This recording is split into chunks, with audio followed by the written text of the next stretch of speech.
so that we can be ever more effective at producing the desired results. We can only do this if we shed off the pursuit for distinction, difference, and autonomy, and instead pursue collegial engagements and collaborative frameworks across all arms and anchors of government, including independent offices, constitutional commissions, county governments, all of us operating within the spirit of delivering as one. It is for this reason that President Ruto established under Executive Order Number 2 of 2023 a liaison function under the Office of the Deputy President, mandated not to interfere with independent offices and institutions, but to liaise with constitutional commissions, independent offices and institutions in matters that require the intervention of the national government, including their budgets, resources, policy formulation, implementation of the recommendations that come from independent offices. This arrangement has provided an avenue for addressing various concerns raised by independent offices and institutions, such as the ODPP, in a manner that minimizes unnecessary and unhelpful disagreements. The arrangement allows the leadership of our various institutions an opportunity to create intersections between and among ourselves that will lead us to operate more effectively to produce results. In this regard, I am reminded of the immortal words of Benjamin Franklin when on 4th of July, 1776, on the occasion of the signing of the U.S. Declaration of Independence, in response to John Hancock, who had observed that we must be unanimous. There must be no pulling different ways. We must all hang together. He stated in response, yes, we must all hang together, or most assuredly, we shall all hang separately. Franklin was talking about the interdependence of the different groups of the American Revolution. In this case, we are talking about the interdependence of different institutions across government, even those distinctly labeled independent. The independence doctrine, though promoting the status of separate and distinct roles, is not mechanistic. The lines of demarcation must be viewed within a certain amount of pragmatism and cooperation, namely, that the independence of offices and institutions start and end with decisional, administrative, financial, that is budgetary, and operational autonomy. In other words, ladies and gentlemen, while we applaud and celebrate the creation of independent offices and institutions by our Constitution, we also remind ourselves that for the realization of the objectives, the purposes, and the vision of those independent institutions, it is important that these institutions work collaboratively with other arms of government and other institutions, because no single institution can deliver without the support of each other.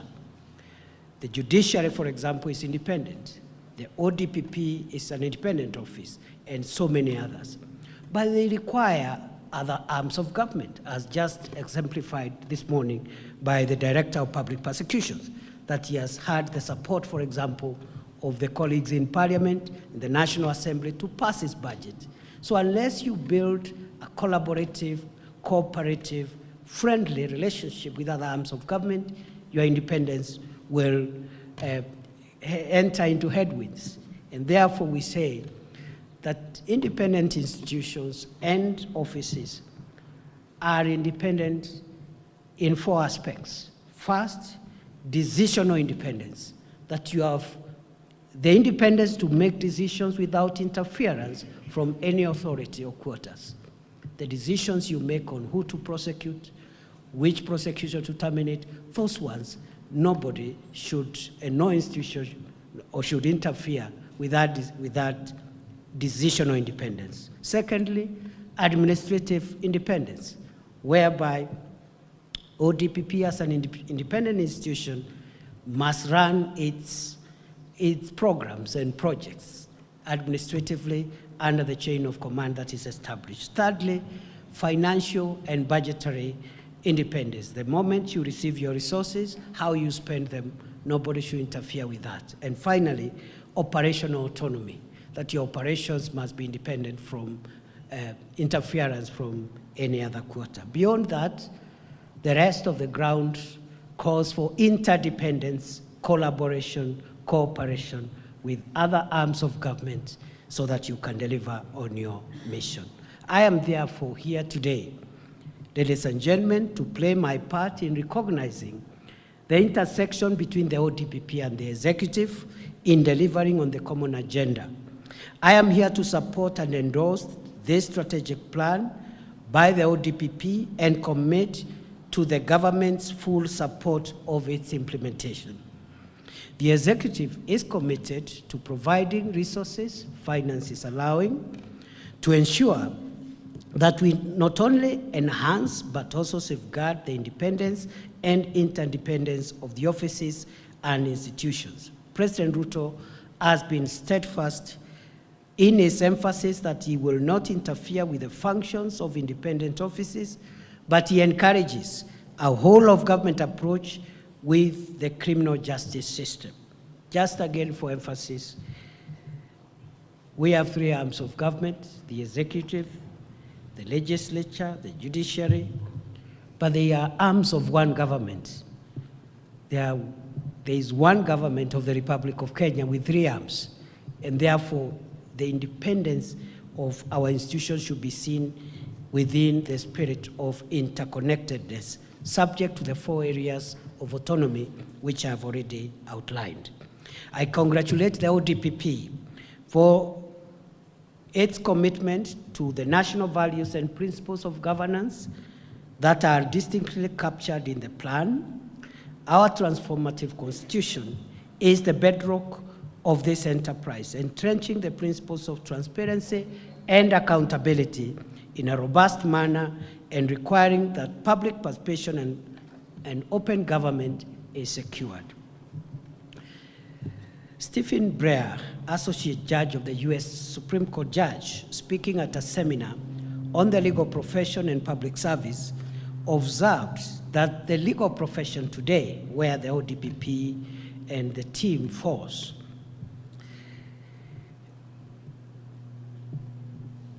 projects two very different images. On the one hand, there is the image of the legal profession implicit in the lawyer jokes and lawyer books, like a book called Lawyers and Other Reptiles, which has very many jokes about lawyers and what they do and how they get away with so many things. That is the one image of our legal profession. But there is a second image projected by the legal profession, namely the more positive image that the lawyer is a problem solver, a statesman, and a productive participant in public life. The DPP operates within the latter projection, the latter image, that a prosecutor is a problem solver. We need to fight corruption. The prosecutor must help the society by bringing into account or bringing to account those who misuse public resources. So the lawyer then, the prosecutor, is a problem solver and a productive participant in public life.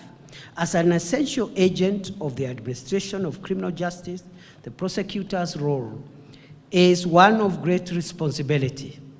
And I dare say the responsibility of the prosecutor under our Constitution is immense.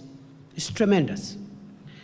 But as the saying goes, to those much is given, much is required. And therefore, this responsibility comes with great requirements of accountability.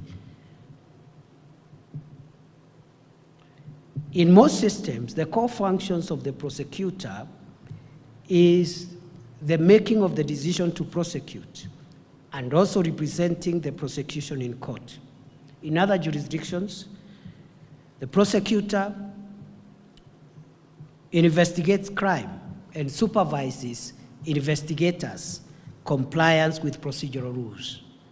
In many systems around the world, the prosecutor also may have a role in representing the public interest and protecting vulnerable people. Indeed, prosecutors are obliged to carry out their functions fairly, impartially, and objectively, to respect and protect human rights, to ensure that the criminal justice system operates as expeditiously as possible, to abstain from discrimination on any grounds, and to ensure equality before the law. A prosecutor must act to a higher standard than a litigant in a civil matter, because the prosecutor acts on behalf of society as a whole, and because the consequences of criminal conviction are grave. This mandate and responsibility of the prosecutor therefore require the prosecution, and indeed all legal practitioners operating in this space, to be like Caesar's wife, beyond reproach, and to hold the highest standards of ethics and integrity. Whereas the greater majority within the ODPP, and indeed the public legal sector space, have lived up to this billing of being problem solvers and active participants in public life and upholding integrity. Unfortunately, we have many cases where prosecutors, just like their peers in the rest of the profession, are slowly sliding into the throes of the former description which I gave of where lawyers are characterized as reptiles and predators and all manner of descriptions, which is very unfortunate. So unlike before, we have very many cases of legal professionals in the private space, in the public space, including prosecutors who have chosen the path of becoming predators and reptiles. We have moved away from the long-established tradition and canons of our professional ethics and governance ideals that were the bedrock in the days of our youth. Today, the honor, prestige, and sanctity of the legal profession is on trial. The legal profession can play a distinctive role in the fight against corruption. Indeed, corruption is often facilitated through acts of omission and commission by professionals in the public sector, lawyers, accountants, auditors, economists, engineers, and others. Yet, professionals are best placed to enhance the development of ethics, integrity, and standards so that they can act as a shining example to the rest of the society. It is imperative that the leadership of professional legal institutions, especially those in the public sector, including the judiciary, the Attorney General's office, and the ODPP, take deliberate effort to restore us to the dignified path of yesteryears. You know, when I went to law school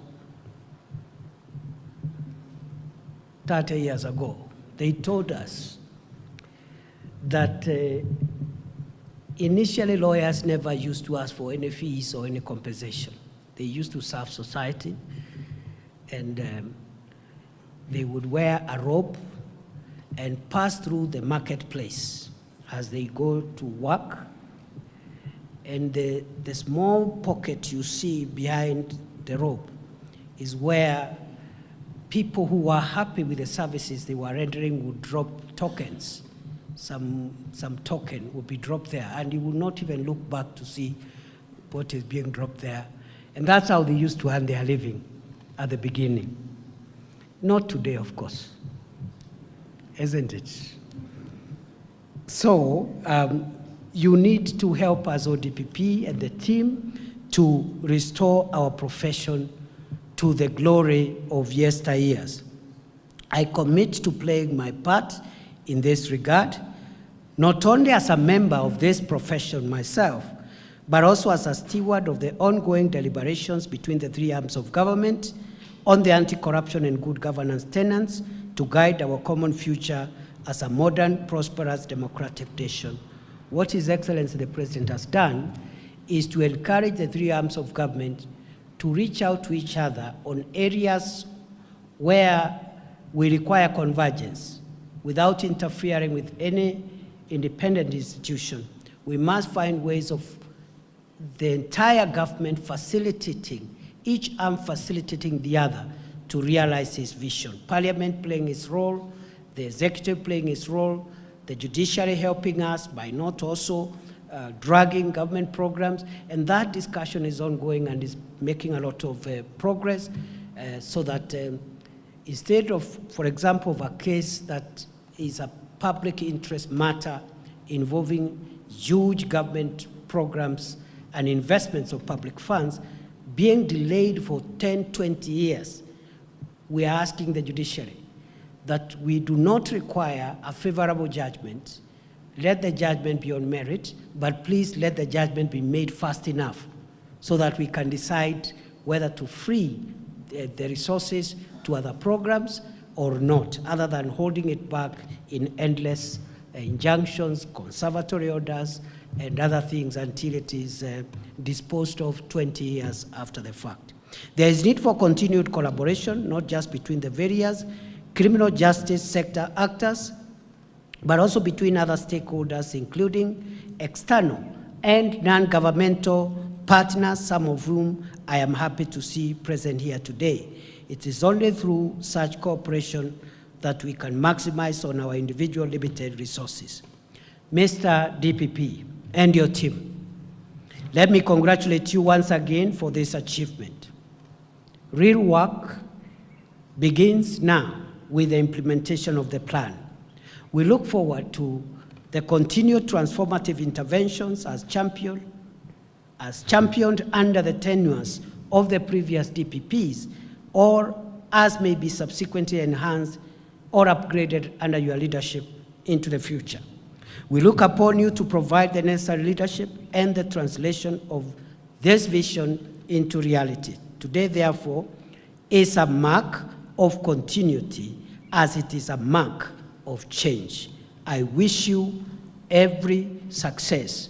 God bless Kenya and its people now and in future. Thank you very much. And now I declare this strategic plan of the ODPP 2023 to 2027 officially launched. Thank you very much. Thank you, Your Excellency. We kindly invite you to step where the book is going to be launched, and flanking His Excellency the DPP. Or let's have the chairpersons of various committees from the Senate as well, the representative of various EU missions, heads of missions as well to flank him as we are going to launch this. Let's have the cover off, kindly, as His Excellency is going to officially cut and launch the ODPP Strategic Plan 2023-2027. Round of applause, ladies and gentlemen. Thank you, Your Excellency.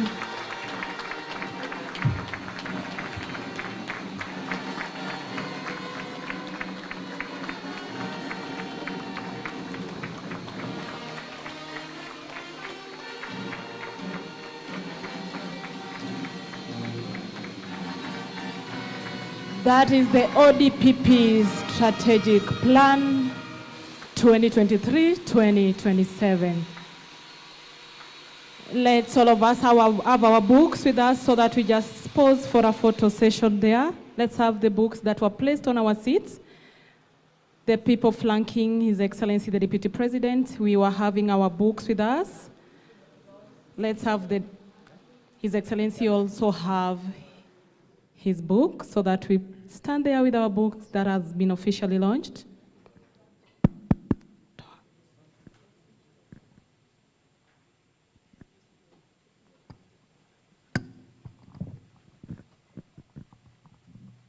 Kindly let's take a line so that we have a photo for the same.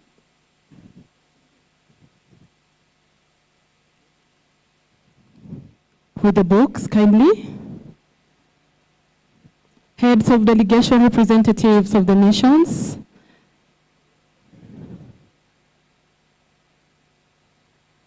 Let's have the two join kindly. Thank you. Madam, please. Madam, the other side.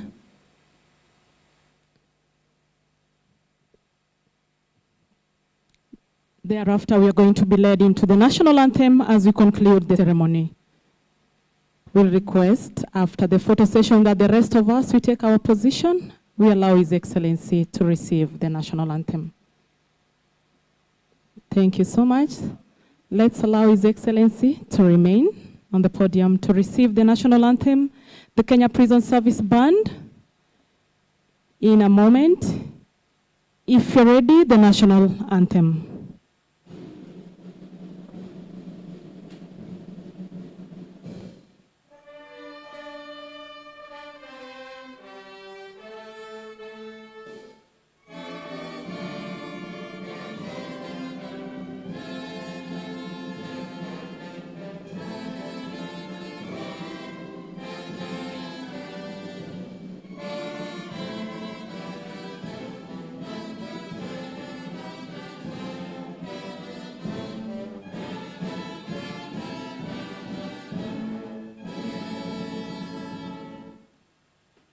Thank you so much. We'll allow His Excellency the Deputy President and his entourage to